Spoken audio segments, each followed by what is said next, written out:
안녕하십니까? 안녕하세요. 네. 오늘 주제는 저도 이게 여기에 맞아도 되나 싶을 정도의 이제 방광 복토스입니다.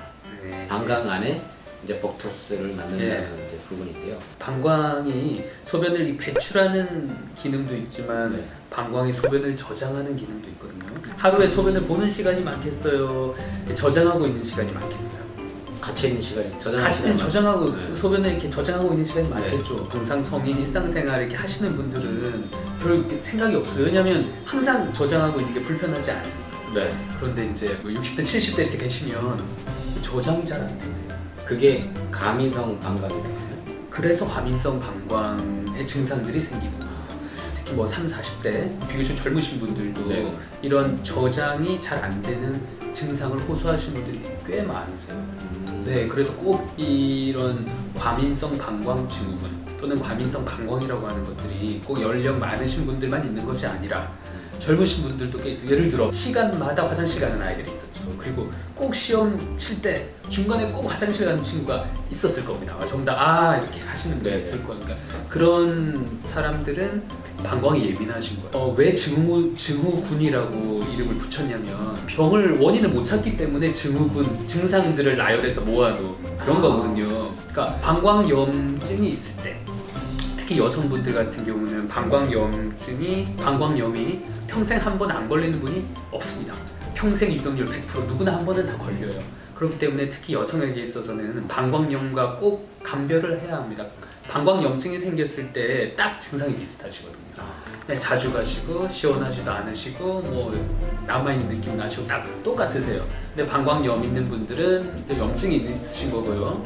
과민성 방광 증후군은 염증이 없으세요. 소변이 깨끗하세요. 저희가 내시경을 보든 요 역동학 검사를 하든 다 괜찮으세요. 원인을 알 수가 없는데 어떻게 치료하는 방법이 어떻게 보면 이제 증상에 대한 치료를 하는 거죠. 우리도 이제 피부가 이렇게 좀 예민하신 분들 있잖아요. 방광이 예민하신 거와 마찬가지로 피부가 예민하신 분들은 이제 뭐 평상시에 여기 이제 뭐 스킨케어를 잘 해주시죠. 이제 뭐도 바르고 이것도 바르고 혹시 이제 뭐 좀 많이 붉어지시거나 붓거나 하시면 좀 가라앉히는 약도 쓰시고 뭐 항히스타민제도 쓰시고 스테로이드도 쓰시고 이렇게 증상에 맞는 약을 쓰시는 거예요. 우리 방광 안에도 보면 여러 가지 이제 수용체들이 있거든요. 예를 들어 소변이 찼다고 느끼는 압박 수용체들이 있습니다.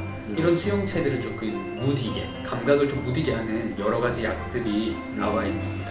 그 주름이 생겼을 때 맞는 보톡스 주사, 보톡스 주사를 방광 안에 주입하는 거에 대해서 오늘 말씀을 드릴 텐데 방광에 주입하기 전에 일단 먹는 약들이 여러 개가 있다는 거. 증상에 대한 치료를 하죠. 먼저 먹어보고 네. 증상이 좋아지면 괜찮지만 네. 증상이 더 심해지거나 증상이 호전되지 않는 그런 경우는 이제 방광 내에 복토스를 네네. 방광 내에 직접 보톡스를 주사하게 되면은 그런 증상들이 많이 호전되게 됩니다. 여기 방광 내시경이라고 하는 게 있습니다. 우리 위 내시경 아시죠? 위 내시경. 우리 위 내시경이 있어서 좀 뭐 위안도 다 보고 하잖아요. 그것처럼 방광 내시경이 있습니다. 그래서 방광 내시경을 보고 저희가 주사를 놔야 되는 부위에 이렇게 보톡스 주사를 놓는 그런 시술. 우리가 성형외과 이제 여성분들 이제 네. 얼굴이 맞는 복토스를 네. 맞으면 얘가 이제 빠진다고 대부분 네네네네. 그러잖아요. 네. 주기적으로 이렇게 맞으러 가시는 네, 보톡스 이것도 마찬가지입니다. 그러니까 어떻게 보면 저희가 설명을 많이 안 해드려도 돼요. 다 알고 계시거든요. 보톡스에 대해서는 어느 정도 아시잖아요. 네. 뭐 6개월 또는 뭐 1년에 한 번은 무조건 이렇게 어차피 약효가 사라진다고 다 알고 계시기 때문에 또 마찬가지입니다. 보통 한 6개월에서 한 10개월, 평균 한 8개월 정도 지나시면 효과가 많이 이제 사라지시기 때문에 재주사를 하시는 것이 도움이 되겠습니다. 그러면 비용도 그렇게 많이 들어가지 않아요? 네, 어떻게 보면 두 가지 장점이 있습니다. 지금 저희 아까 처음 치료가 약물 치료라고 네. 말씀드렸잖아요. 사실 약을 우리도 비타민 같은 것도 몸에 좋은 약이라고 해도 매일 챙겨 먹기 힘들거든요. 근데 약을 뭘 계속 드셔야 되는 거예요. 하루에 한 번씩 또는 두 번씩 계속 드셔야 되는데 그 비용, 그럼 내가 약을 챙겨야 되는 그런 불편감, 그거를 어떻게 보면 한 8개월 한 번 주사요법으로 해결할 수 있는 거예요. 불편함, 그다음 비용적인 문제. 병원 왔다 갔다 하시고 그 병원 왔다 갔다 하실 때 또 소요되는 기회비용, 그다음 약과 비교하시면 절대 보톡스 주사요법이 비싼 건 아닌 것 같습니다. 그럼 아까 오늘 초기 증상을 약을 먹어보고 네.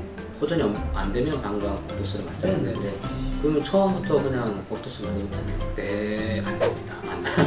안 된다. 보험이 안 돼요, 보험이.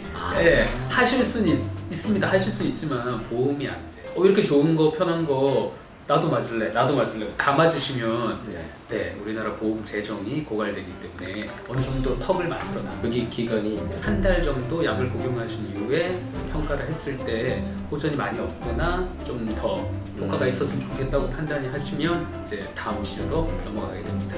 무조건 맞을 수는 없답니다. 약을 먼저 보고 네. 증상 다음에 이제 호전이 없으면 복토스 갑니다. 거고요. 이게 복토스는 대부분 다 안전하다고 하는데요. 네. 이게 몸속의 방광의 복토스, 네. 이게 방광 앞에 딱 붙으니까 네. 조금 걱정은 돼요. 네. 안전한가요? 다른 곳에 맞는 것보다는 그래도 안전합니다. 안전하지만 주의하셔야 될 게 딱 두 가지 있습니다. 이게 이제 보톡스를 맞게 되면 저희 근육 수축을 방지하는 거잖아요. 네. 수축을 방지하는 거기 때문에 반대로 근육이 펑 퍼져버립니다. 네, 방광에 있는 근육이 펑 퍼져버리면 어떤 일이 생길 거예요? 첫째는 소변을 오히려 못 보실 수가 있어요. 요 폐, 소변을 보고 싶어도 소변이 짜질 못하니까 소변을 이렇게 못 보시는 경우가 6 내지 7%. 네, 그렇게 많지는 않으세요. 네, 이제는 어느 정도 경험도 많이 축적이 됐고 데이터가 많이 쌓였기 때문에 어느 일정 용량을 저희가 주입하거든요. 그러면 한 20분 오시면 한 분 또는 뭐 한 분 반, 두 분 좀 안 되는 정도 분이 이렇게 소변을 잘 못 보셔서 고생을 하시는데 그렇게 또 뭐 전혀 해결책이 없는 건 아닙니다. 한 2주에서 4주 정도 소변줄을 넣으시거나 아니면 자가 돈유를 하셔서 빼주시면 그 사이에 저절로 호전되십니다. 그렇죠. 복토스 서서히 네네. 사라지니까. 네, 이 치료는 다시 원상태로 돌아갈 수 있다는 것이 어떻게 보면 한 번 치료로 끝나는 치료가 아니기 때문에 단점이라고 할 수도 있지만 다시 옛날 상태로 돌아갈 수 있기 때문에 어떤 부작용이라도 다시 원복이 가능해요. 두 번째 생길 수 있는 부작용은 좀 드물긴 하지만 우리 양쪽 콩팥에서 소변이 만들어져서 방광으로 들어간다 그죠? 네. 이 소변이 다시 콩팥으로 올라가지는 않습니다. 네. 이 역류를 방지하기 위해서 우리 몸에 특별한 장치가 돼 있거든요. 그 장치가 바로 근육이 이렇게 딱 조우고 있는 겁니다. 이제 이쪽 부분에 보톡스가 좀 가까이 주입이 되시면 방광, 요관, 역류가 생기게 됩니다.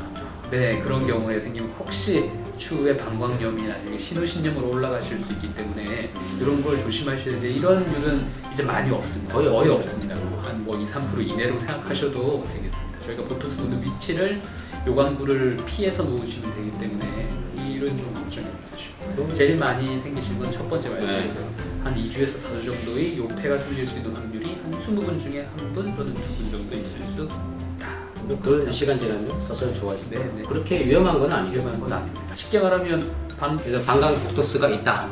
그거 한번 체크하시고 감이성 방광이 있는 분들은 병원에 가서 복토스한테 딱 맞으시면 좋을 것 같아요. 이거는 굉장히 유익한 정보가 네. 좋은 정보 주셔서 감사합니다. 네, 감사합니다. 그리고 마지막으로 좋아요, 구독 한 번씩 꼭 눌러주시고요. 그리고 다음에 더 유익한 정보로 가지고 오도록 하겠습니다. 감사합니다. 감사합니다.